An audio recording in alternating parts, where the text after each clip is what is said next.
James Madison was the fourth person to hold the office of President of the United States. Madison, like two earlier presidents, George Washington and Thomas Jefferson, was the owner of a large slave plantation in Virginia. Madison's plantation, called Montpelier, was his home, and it is where he now lies buried. James Madison devoted most of his life helping to shape a national government for the United States. During the War for Independence, Madison served here in Philadelphia as a delegate to the Continental Congress, the country's earliest attempt at a unified government.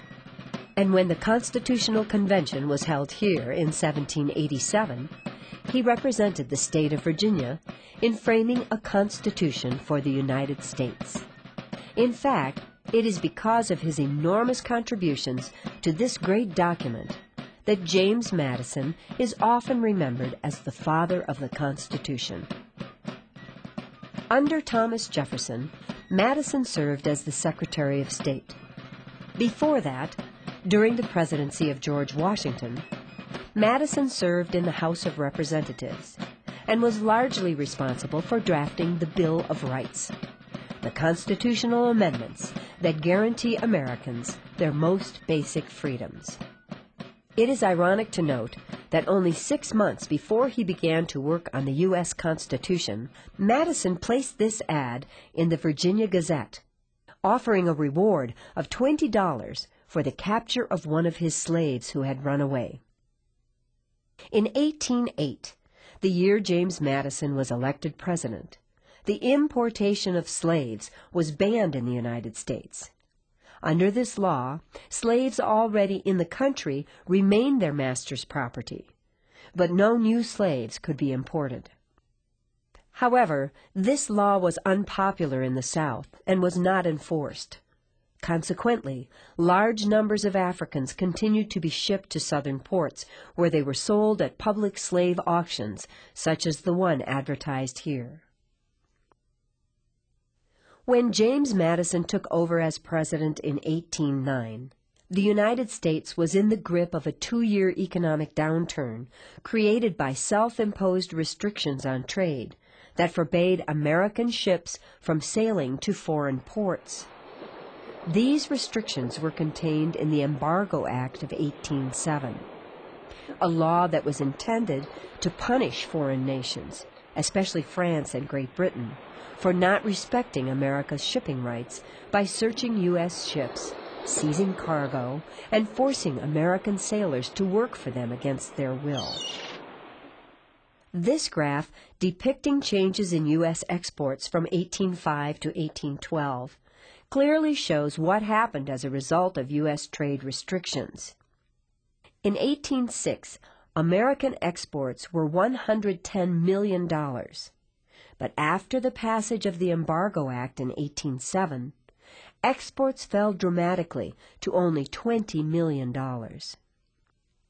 Illegal smuggling in 1808 caused exports to increase to about $50 million, but this was still less than half the level of 2 years before. Right after taking office, President Madison acted to loosen the restrictions on trade, restrictions that had caused American ships to sit idle and U.S. goods to pile up in warehouses.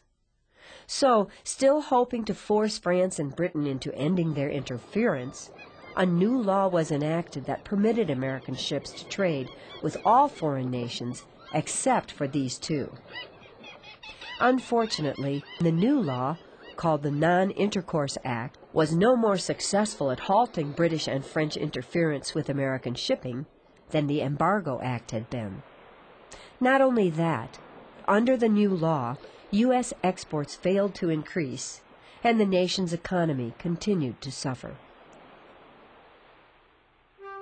In the year 1810, even though the United States was struggling financially, the government decided to embark on the nation's first big public improvement project. This project was the National Road, also known as the Cumberland Road or Great National Pike. By the time it was finished 28 years later, this long gravel-paved highway ran all the way from Cumberland, Maryland, across a corner of Pennsylvania, through Ohio and Indiana, to the town of Vandalia, Illinois. The National Road played a very important role in the history of the United States, for by providing easy access to the lands beyond the Ohio River, it opened up the region to both increased settlement and trade. In fact, during the early years of Madison's presidency, although there were 7 million Americans, only 1 million of them lived west of the Appalachian Mountains. But with the coming of the National Road, the number of Westerners rapidly increased, and as more and more white settlers started to farm Western lands, Native Americans were forced to move to places that had not yet been settled by whites. As work on the National Road was just getting underway in 1811, 2 American Indian brothers, Tecumseh and Tenskwatawa, forged an alliance of native tribes to halt white settlement. Trouble broke out when future U.S. President William Henry Harrison showed up at their village in the Indiana Territory with a force of 1,000 U.S. soldiers and was attacked by Tenskwatawa's warriors. As a result of what came to be called the Battle of Tippecanoe, the Indian allies were defeated, and Harrison became a hero to white Americans. That same year, after a failed slave revolt in the Louisiana Territory, 66 slaves were beheaded, and their heads were staked along the roadways as a warning to others who might have similar ideas about gaining freedom. Meanwhile, far away in the roadless Pacific Northwest, John Jacob Astor established the fur trading outpost of Fort Astoria in the Oregon Territory at the mouth of the Columbia River. Fort Astoria was the very first permanent American settlement on the west coast of North America. In 1812, the year after Fort Astoria was founded, Louisiana was admitted to the Union as the 18th state, and the first state with land west of the Mississippi River. That was also the year a Russian trading company established a small colony on the rocky coast of Northern California. Back then, it was called Fort Rassia. Now it is known simply as Fort Ross. In 1812, California was a Spanish possession that was dotted with large mission settlements and cattle ranches. Russia hoped that by founding a colony in California, it would be able to trade with the Spanish for beef and grain, and at the same time further expand its huge empire. At that time, Russia was making a lot of money in the fur trading business, and it desperately needed food to supply its hunting communities scattered along the icy shores of Alaska, which back then was an overseas territory of Russia. The rugged coast of California also attracted Russia because of its fur-bearing animals. The colonists planned to harvest the valuable pelts of the sea otters that thrive just offshore. So the Russians brought native Alaskan hunters with them to California. In fact, the native Aleuts outnumbered the Russians at the colony by more than 3 to 1. The Aleuts used small skin-covered boats called kayaks. They were such skilled hunters that it didn't take long before the sea otters were nearly driven to extinction. Without sea otter pelts, the main source of income for the colony vanished. After that, the Russians tried to focus on farming, but they were unsuccessful. And early in the 1840s, Fort Ross was abandoned. In Washington, D.C., in the year 1812, just as Russia was starting its colony in California, a group of congressmen, led by Henry Clay of Kentucky and John C. Calhoun of South Carolina, began to call for war with Great Britain.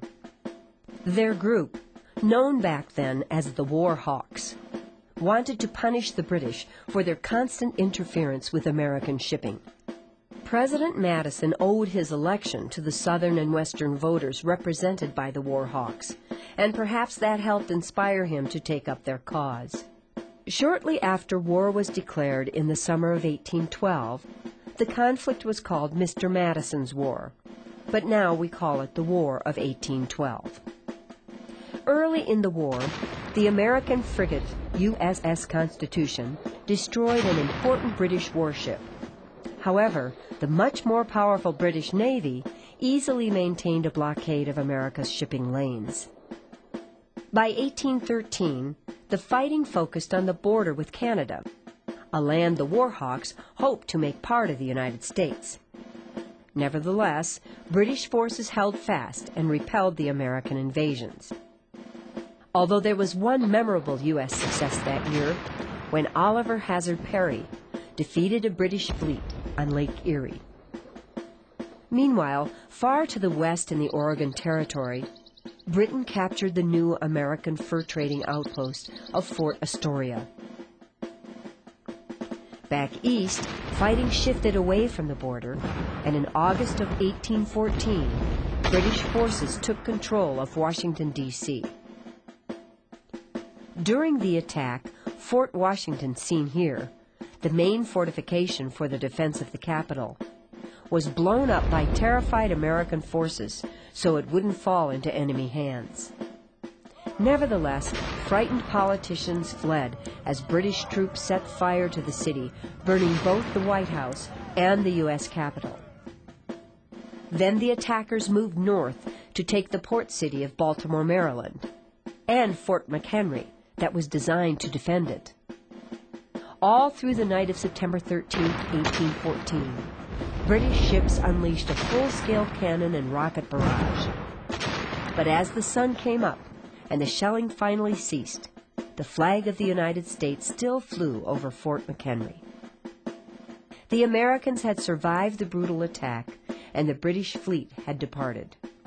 And it was the sight of the tattered U.S. flag that inspired poet Francis Scott Key to write the words to the Star-Spangled Banner, now America's national anthem. In Europe, a few months later, the Treaty of Ghent was signed, officially ending the fighting between Britain and the United States. Unfortunately, news traveled slowly back then, and on January 8, 1815, a bloody battle took place in this field just outside of New Orleans, Louisiana, due to the fact that neither side had received word that the war had ended. When the Battle of New Orleans was over, U.S. forces led by future President Andrew Jackson sustained relatively little damage, but there were 2,000 British casualties, including nearly 300 dead. Looking back on it, the War of 1812 seems to have served very little purpose. Neither side gained or lost territory, and no agreement to respect American shipping rights was ever reached. Nevertheless, by 1816, things began to return to normal, and James Madison served out his last full year as America's chief executive, while his good friend, James Monroe, was elected the 5th President of the United States. True or false? Alaska was once a possession of Russia. True or false? Fort Astoria was the first permanent American outpost on the Pacific coast. True or false?